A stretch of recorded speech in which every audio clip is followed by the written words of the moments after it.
욥기 37장 14절에서 마지막 24절까지 말씀 한 절씩 교독합니다. 욥이여, 이것을 듣고 가만히 서서 하나님의 오묘한 일을 깨달으라.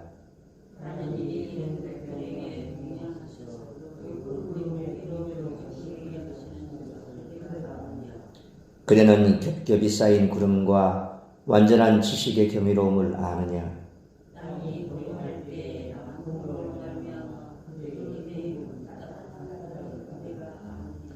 그대는 그를 도와 구름장들을 두들겨 넓게 만들어 녹여 부어 만든 거울같이 단단하게 할 수 있겠느냐?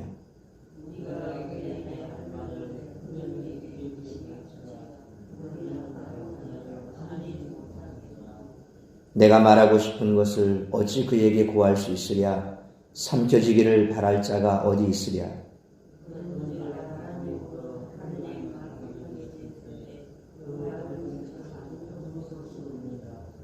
북쪽에서는 황금 같은 빛이 나오고 하나님께는 두려운 위엄이 있느니라.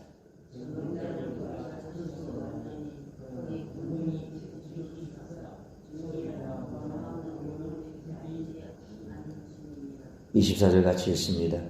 그러므로 사람들은 그를 경외하고 그는 스스로 지혜롭다는 모든 자를 무시하시느니라. 아멘. 엘리야는 자신의 마지막 말에서 욥에게 직접 권면하고 있습니다.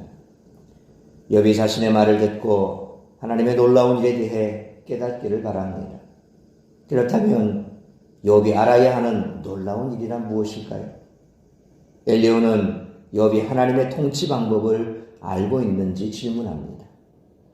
하나님은 놀라운 능력과 지혜를 가지신 분입니다. 그렇게 하나님은 자신이 창조하신 세상을 온전한 지식과 질서로 다스리고 계십니다. 반면에 하나님과 비교할 수 없는 인간은 어떤 존재입니까? 엘리야의 견해에 따르면 사람은 하나님 앞에서 살아가는 힘없고 무지한 존재입니다. 그래서 하나님이 행하시는 놀라운 일들을 결코 알지 못합니다. 욥도 자신의 한계와 무지를 인정해야 합니다. 엘리야는 하나님의 놀라운 능력과 사역을 설명한 다음 자신과 친구들은 지식이 없어 알지 못하니 욥에게 가르쳐달라고 요구합니다. 하지만 욥은 엘리야의 질문과 요구에 어떤 답변도 할 수 없습니다. 욥은 하나님의 놀라운 일들을 다 알지 못하며 하나님의 지혜와 힘 앞에서 한계와 무지를 드러낼 뿐입니다. 만약 인간이 자신의 무지와 능력을 인정하지 않고 계속 교만을 유지한다면 그는 죽음에 삼켜질 것입니다. 하나님은 쉽게 만날 수 있는 분이 아닙니다. 하나님이 자신을 드러내신다고 하더라도 사람은 위엄과 권능 앞에서 그분을 감히 바라볼 수도 없습니다.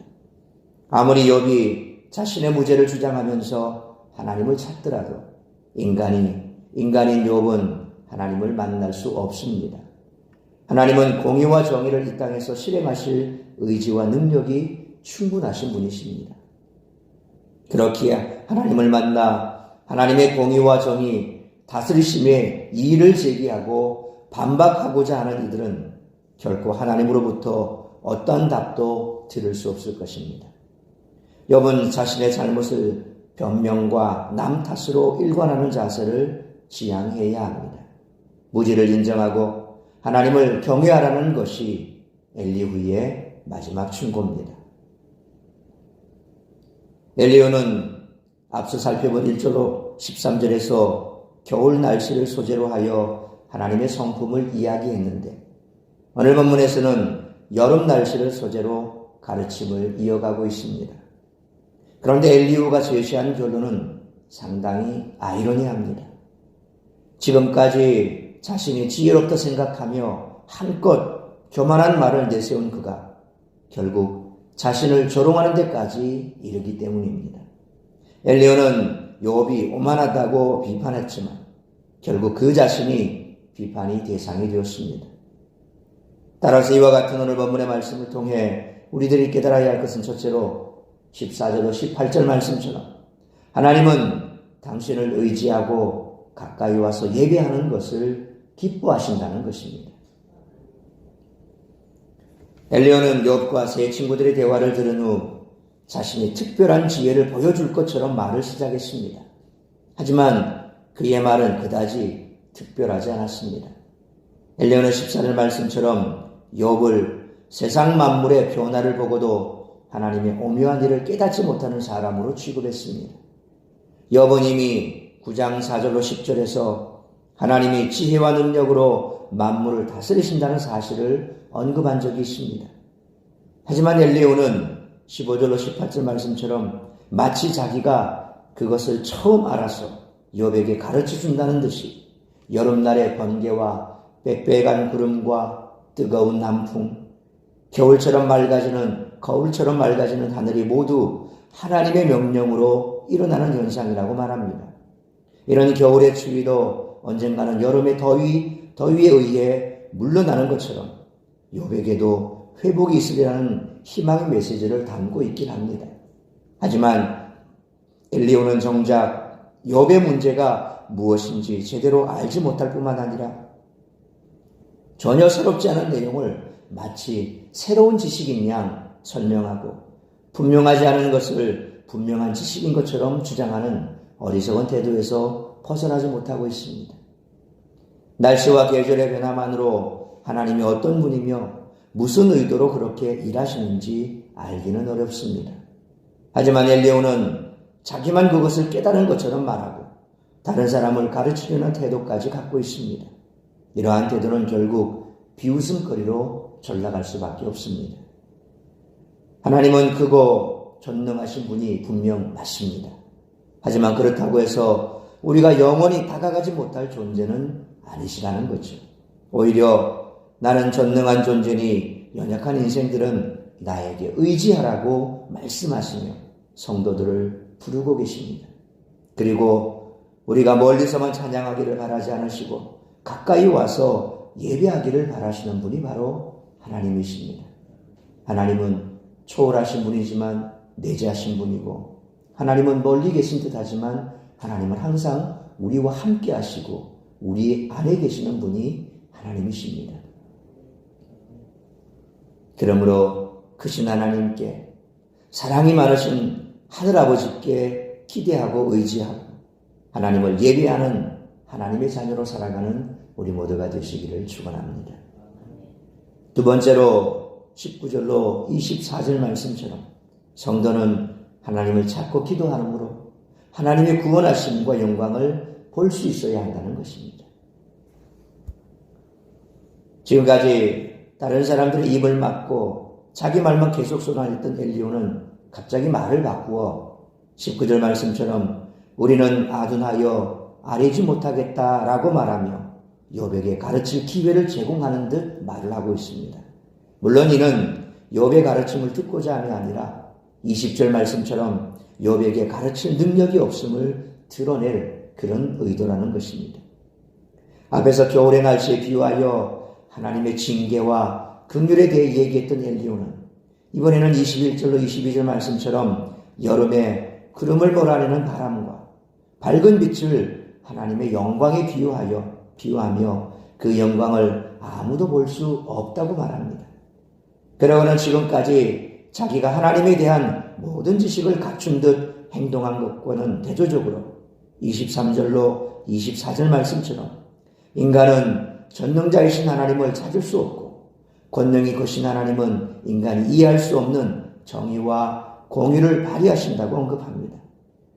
자기가 하나님을 잘 아는 것처럼 말을 시작해놓고선 마지막에는 인간은 전능자를 찾을 수 없다라고 인정할 뿐만 아니라 하나님은 스스로 지혜롭다는 모든 자를 무시하신다는 아이러니한 말로 말을 마치고 있습니다.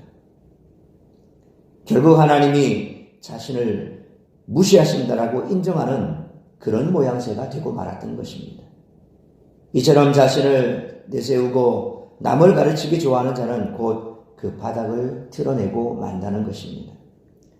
시편 50편 15절에 환난 날에 나를 부르라 내가 너를 건지리니 네가 나를 영화롭게 하리라 하는 말씀처럼 하나님은 고통 속에 있는 당신의 자녀를 무심하게 내버려 두시지 않으시고 당신을 찾기를 바라고 기다리시며 그를 건지고 싶어 하시는 분이 바로 우리 하나님이십니다. 하나님의 손길이 언제나 인간의 오감으로 느껴지지 않기 때문에 우리가 인지하지 못하지만 시간의 흐름 속에 혹은 여러 사건의 조화 속에 또 하나님의 구원이 서서히 다가오고 있음을 우리는 믿어야 됩니다. 이어지는 38장부터 나오는 하나님의 현현과 대화를 통해 우리가 알 수 있는 것처럼 하나님은 자신을 드러내심으로 피조물인 인간과 대화하시는 분이십니다. 엘리후의 말대로 높은 곳에 있어서 사람과 제대로 된 대화가 불가능한 분이 아니라 사람을 직접 찾아오셔서 만나시는 분이 바로 우리 하나님이십니다. 하나님은 초월하신 분이지만 예수 그리스도를 통해 이 땅에 오셨고 성령을 통해 성도들 속에 내재하시는 분이십니다. 그러므로 고난과 고통 가운데서라도 하나님을 찾고 부르짖어 기도함으로 하나님의 구원하심과 영광을 볼 수 있는 우리 모두가 되시기를 축원합니다. 사랑하는 성도 여러분, 엘리후가 세 친구들에 비해 자연현상을 훨씬 광범위하고 실감나게 묘사한 것은 사실입니다. 하지만 자연현상을 통해 하나님의 섭리와 성품을 깨달아야 한다는 그의 주장은 결국 세 친구들이 말한 것과 다르지 않은 결론에 도달하고 말았습니다. 그러므로 인간의 실존을 잘 아는 지혜는 해 아래 새 것이 없는 현실을 깊이 인식하고 말하기보다는 듣기를, 가르치기보다는 배우기를 먼저 하려는 태도를 가져야 할 뿐만 아니라 크신 하나님께, 사랑이 많으신 하늘아버지께 기대하고 의지하며 하나님을 예배하는 하나님의 자녀로서 고통 가운데서라도 하나님을 찾고 부르짖어 기도함으로 하나님의 구원하심과 영광을 볼 수 있는 우리 모두가 되시기를 주님의 이름으로 축원합니다. 기도하겠습니다. 거룩하신 아버지 하나님, 은혜와 사랑을 감사합니다. 오늘도 이 새벽을 깨워 말씀으로 예배로 이 하루를 시작하게 하시니 감사합니다. 오늘도 우리에게 주신 말씀 우리가 가슴에 새기길 원합니다.